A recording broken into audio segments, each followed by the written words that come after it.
What's up, everyone? Welcome back to another episode of Chris Toyfer. Today we're going to be going over Masters of the Universe Chronicles Skeletor by Mattel.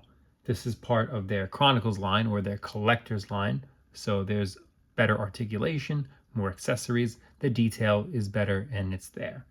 We'll go over the articulation, we'll go over the accessories, we'll do some posing, so you can decide if this is a figure you want to pick up.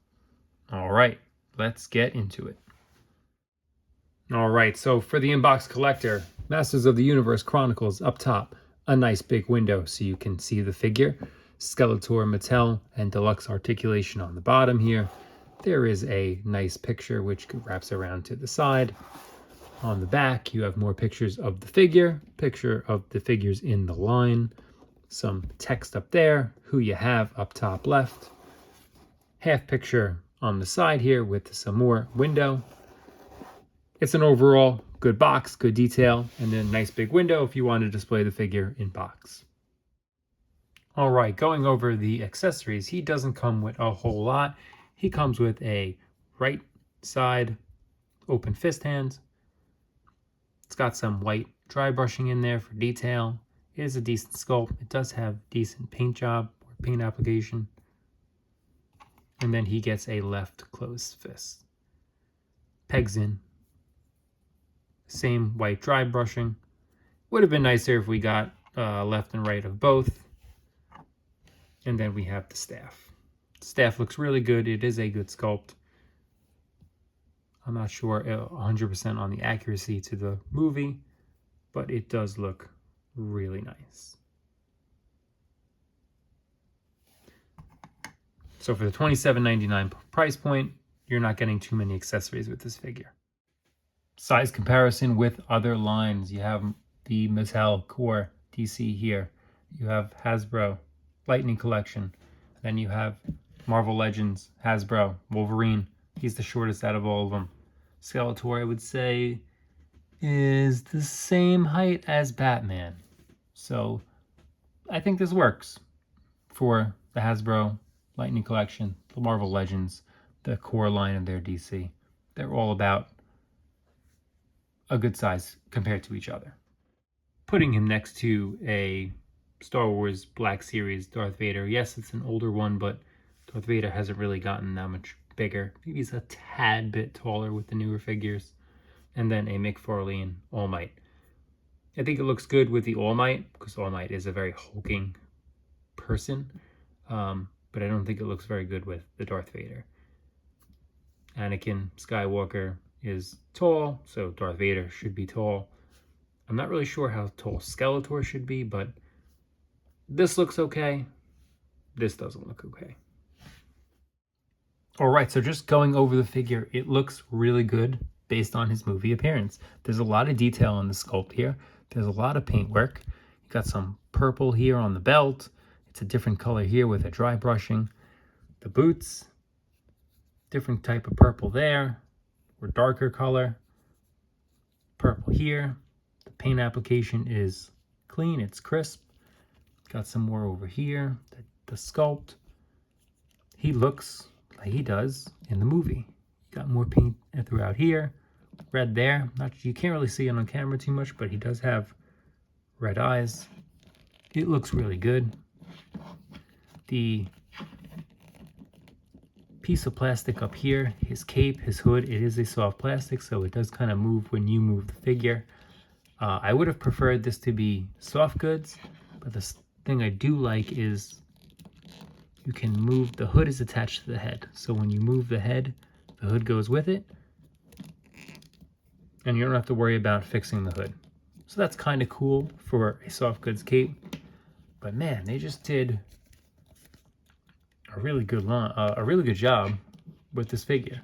If this is any indication of what we're going to get for the DC collector line, like, really good. I'm excited for what might come out with those figures.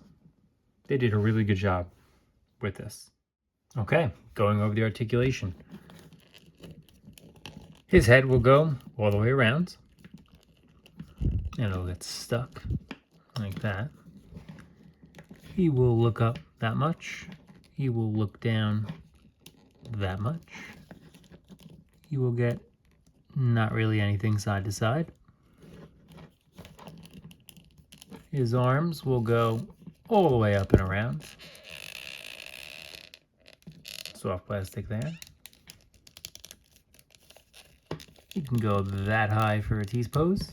It's not restricted here, it is restricted on the mold of the shoulders up there. Bicep swivel. He has a double bend in the elbow, which actually does look pretty good. No movement at the wrist, but there is no movement at the forearm, but there is wrist rotation, and it has more up and down than it does left and right. Left up and down is okay. It does not go in and out. That's the same for both sides there. The waist articulation, if you hold this piece, it's pretty small. He goes back and he goes forward that much. If you add in that piece, that's where you get the extra range on both. So it's kind of a double for the range of motion to be there. He does go side to side a little bit at the one, and then more so if you add in both of them. He'll rotate up top there, and he'll rotate at the waist there as well. Again, pretty good range. The leg will come, that's about a lot of restriction here at the belt. It's about how much she'll safely go up without pushing it up too much. Double bend in the knee, which I think they should have added a little bit more kneecap there so it looked a little bit better. What he doesn't have, though, he doesn't have a thigh swivel. There's no break. My leg is stuck. It won't come down. What the heck? Oh, he does have a drop down, so you can get more. Look at that. He does not have a thigh swivel, so there's no rotation. The only rotation you're going to get is at the ankle here. It goes down, it goes up, and then it rotates and goes side to side. You can do a pretty good split. That's the same for both sides. So the articulation is pretty good. It would have been nice if they threw in that thigh. I did forget to mention, he does have a little bit of a butterfly joint. A little more range going back, not so much forward. It's restricted by the chest there, but it is on both sides. Before I forget, for articulation, his jaw opens and closes. Look how cool that is. That's awesome.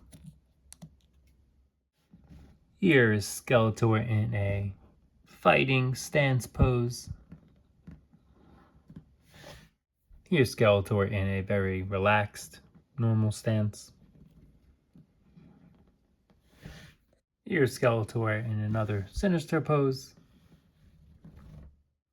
Alright, so final thoughts. I think Mattel did a really good job with the figure for that $27 price point. Yes, it would have been nicer if they gave us a few more accessories. Yes, it would have been nicer if they had soft good cape and hood. That's also maybe just my opinion. But sculpt, articulation, minus the thigh swivel because it's not there. This figure is really good. Moves really well. Looks really well. Has the likeness compared to the movie. Again, I'm very excited for this Mattel line. I'm very excited for what Mattel is going to do in the future with the DC line, and if they acquire any new license, what they're going to do with those figures as well. I think they're off to a great start. So let me know what you think. Put it in the comments. Don't forget to like and subscribe for more action figure reviews, and I'll see you on the next Chris Toyfer.